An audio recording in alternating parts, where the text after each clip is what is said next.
Hi friends, welcome to my channel. ఏమండోయ్, అందరికీ శ్రీరామనవమి శుభాకాంక్షలు అండి. ఏమండి చూసారా, ఆ ముగ్గులో సీతారాములు ఎంత బాగున్నారో. ఆ, వాళ్ళని చూడచక్కని జంట అంటారు కదా. అందరూ అలాగే ఉండాలి, అంత అన్యోన్యంగా ఉండాలి అని కోరుకుంటాం కదండి. అలాగే శ్రీరాములు వారి సీతమ్మ వారి ఆశీస్సులు అందరికీ ఉండాలని శ్రీరామనవమి శుభాకాంక్షలు మరోసారండి. ఏమండి, నేను చిన్నప్పటి నుంచే కూడా సీతారాముల కళ్యాణం చూద్దామని చాలాసార్లు అనుకున్నానండి. ఎందుకో వీలు పడలేదండి. మా అమ్మ వాళ్ళు చేయించినప్పుడు మాత్రం నేను ప్రతిసారి కళ్యాణంలో కూర్చొని చూసేదానండి, తనివి తీరా చూసేదానండి. ఎందుకంటే సీతారాముల కళ్యాణం చూతము రారండి, చూసిన వారికి చాలా చాలా మంచి జరుగుతుంది అని చెప్పేసి చెప్తారు కదండి. అలా అంత మంచి జరిగేదన్నమాట.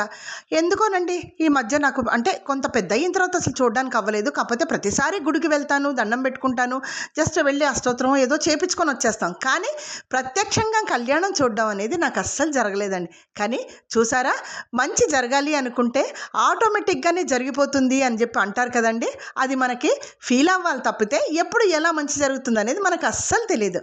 అలాగే నేను అనుకోకుండా మా కమ్యూనిటీలో నేను సీతారాముల కళ్యాణానికి రావడం, నేను చక్కగా మొదటి నుంచి చివరి వరకు కూర్చోవడం, సీతారాముల కళ్యాణాన్ని తనివి తీరా చూడడం అనేది జరిగిపోయింది. అదిగో చూసారా, రాముల వారు తల మీద జీలకర్ర బెల్లం పెడుతున్నారు, అలాగే తాళి కూడా కట్టేశారండి.